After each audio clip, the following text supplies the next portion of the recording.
venir.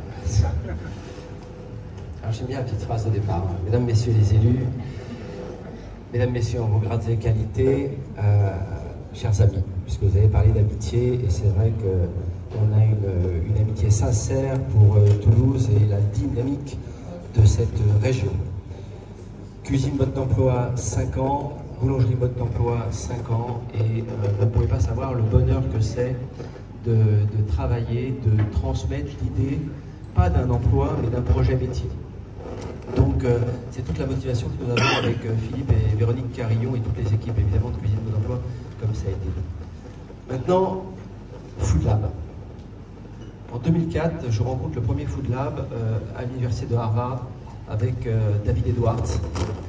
Et on peut dire un grand merci, parce que j'étais avec Raphaël Aumont à l'époque, David Edwards et moi-même. Et un grand merci à Sylvie Rotaillot qui nous dit non, hors de question que vous soyez à Harvard, vous allez venir à Saclay. J'étais le mouton noir de la cuisine moléculaire. Cuisine moléculaire, fossoyeur de la gastronomie française, comme vous l'avez dit, un journaliste éveillé de Marianne à l'époque. Et or il est évident que la cuisine moléculaire n'est pas très intéressante, si ce n'est qu'il fallait la considérer comme une boîte à outils pour projeter l'avenir. Un Food Lab, c'est quoi? C'est dire qu'est-ce qu'on va manger en 2050? Nous sommes en 2050, je me rappelle quasiment. Qu'est-ce qu'on va manger en 2070? Donc ça veut dire que quand on interrogeait d'autres chercheurs à Paris-Saclay, ils nous disaient mais on s'en fout de votre gastronomie, vous n'aurez pas d'eau. 15 à 20% de votre assiette sera de l'eau et de l'énergie à payer. Donc il va falloir commencer à travailler sur la nature, sur l'agriculture. Et c'est pour ça qu'on a fait un rapprochement avec Bleu Blanc Cœur, qui s'est dit, et Pierre Veille, le merveilleux Pierre Veille, M. Schmitt, et les agriculteurs qui se sont dit, c'est quoi un bon produit avant qu'il soit bio? Qualité des sols, qualité de la plante, bien-être animal, égale une terre et une plante et un animal riche en oméga 3, riche en oméga 6. 22 ans de travail.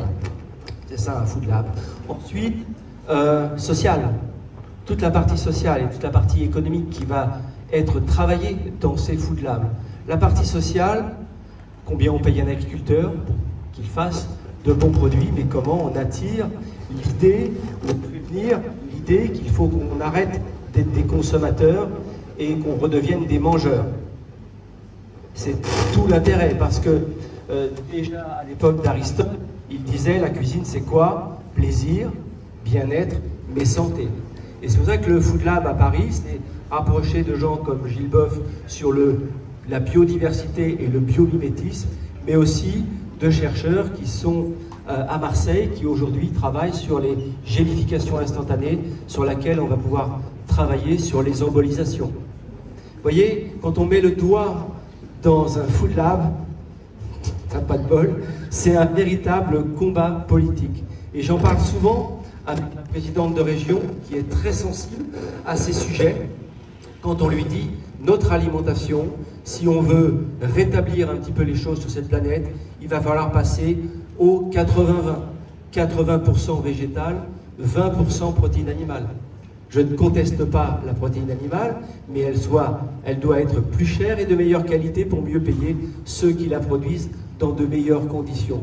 Et puis la protéine végétale. Vous êtes une des premières régions à pouvoir en produire de qualité. Non, pas beau, pas bien, c'est des faux steaks. C'est pas du tout des faux steaks. Le sétan, le tofu, c'est 500 ans avant Jésus-Christ. Si ça devient exotique, c'est bien. Or que quand on peut rajouter dans notre alimentation une protéine végétale, c'est intéressant, ce qui nous permet de libérer un peu plus de moyens aux agriculteurs pour continuer à nous faire des cheptels de qualité. Et puis, il y a d'autres produits qui arrivent dans notre alimentation qu'on découvre dans les Food Labs. Les algues. Alors, pas beau, pas bien. Mais aujourd'hui, avec les algues, nous faisons des choses qui sont absolument délicieuses avec des algues cultivées, produites en France. Je vous donne un petit comparatif. La dernière étude que nous avons au Food Lab, la protéine d'œuf. On va arrêter la production d'œufs en cage. Très bien, bravo, tout le monde est content, maltraitance animale, mauvais produit. Ça n'avait aucun intérêt. Donc Bruxelles décide que dans moins de 5 ans, il n'y aura plus d'œufs en cage. Très bien, mais le coût de l'œuf premium, beaucoup plus cher. Beaucoup plus cher. Donc l'alternative avec l'algue aujourd'hui est une alternative. L'algue, comme l'œuf, est un tensioactif, des fois même beaucoup plus sain que l'œuf surconsommé. Ça veut dire que pour ceux qui font des œufs premium, de la volaille premium, du bœuf premium, ça devient très compliqué aujourd'hui cette compétition. Donc avec quelle économie on va réfléchir pour faire cette transition environnementale? Vous voyez, ce Food Lab, il va mener un combat politique au sens étymologique du terme, pour le bien-être de tous et notamment des générations futures. Voilà pourquoi j'adhère toujours à l'idée de l'innovation, en respectant toujours la tradition, bien évidemment. Ceux qui m'ont fait le plus progresser finalement dans le monde de la gastronomie, ça a toujours été les agriculteurs.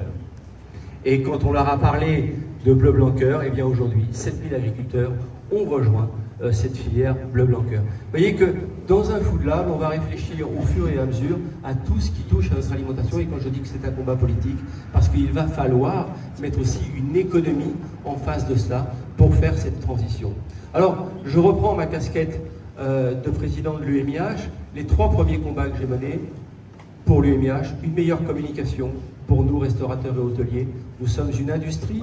Je sais qu'on n'aime pas ce mot industrie, mais 175 000 restaurants, 80 000 hôtels, 1 500 000 salariés. Donc ça veut dire qu'on doit là aussi, pour faire une transition importante, il faut savoir en parler. Ensuite, l'impact environnemental. Les premiers combats que nous avons menés avec l'UMI, c'est de dire qu'on doit s'associer à l'ADEME pour faire cette transition en douceur et dire c'est quoi un fourneau demain, c'est quoi une casserole demain. Un fourneau qui consommera trop d'électricité, trop d'énergie, ne sera pas rentable et le modèle économique du restaurateur ne tiendra pas. Un hôtel qui ne saura pas recycler son eau n'aura pas une viabilité suffisante, etc. Vous voyez que les enjeux d'un Food Lab ne se limitent pas simplement au contenu de votre assiette, mais à tout l'écosystème qui va autour de votre assiette. Donc les combats à mener sont des combats politiques, encore une fois je le dis au sens étymologique du nom, mais il faut savoir que, comme l'a dit McLuhan, c'est les uns avec les autres et pas les uns contre les autres. Arrêtons de chercher des coupables, cherchons des solutions. Quand on cherche des solutions, il y a des opportunités. Et l'avantage d'un Food Lab, c'est qu'on fonctionne comme la nature finalement, essai, erreur. Quand ça marche, on garde, quand ça ne marche pas, la nature ne garde pas. Donc aujourd'hui, on a intérêt à avoir envie que la nature nous garde, que cette planète nous garde. Alors faisons en sorte de travailler sur cette alimentation durable. Il y a des combats à mener qui sont des combats collectifs. Et l'avantage, et je termine mon propos là-dessus, d'un Food Lab, c'est qu'on mesure les choses. Vous pouvez, moi je sais le faire, hein, j'ai été bien biberonné avec ça, avoir des éléments de langage permanents en disant je vais défendre le petit producteur, je suis un chef avec un écosystème très privilégié, mais ça ne suffit pas, il faut mener des combats de fond, et ces combats de fond prennent du temps.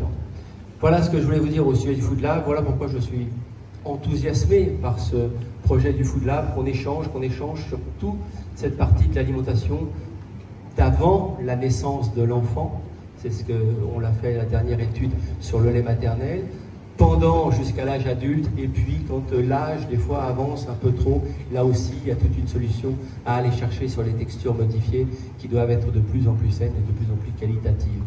Manger mieux, manger moins, c'est peut-être notre plan que je salue, mais en tout cas il faut défendre cette idée des Food Labs parce que c'est une belle et grande idée politique, et une grande idée politique c'est un peu comme le sport, c'est quand ça nous rassemble et pas quand ça nous divise.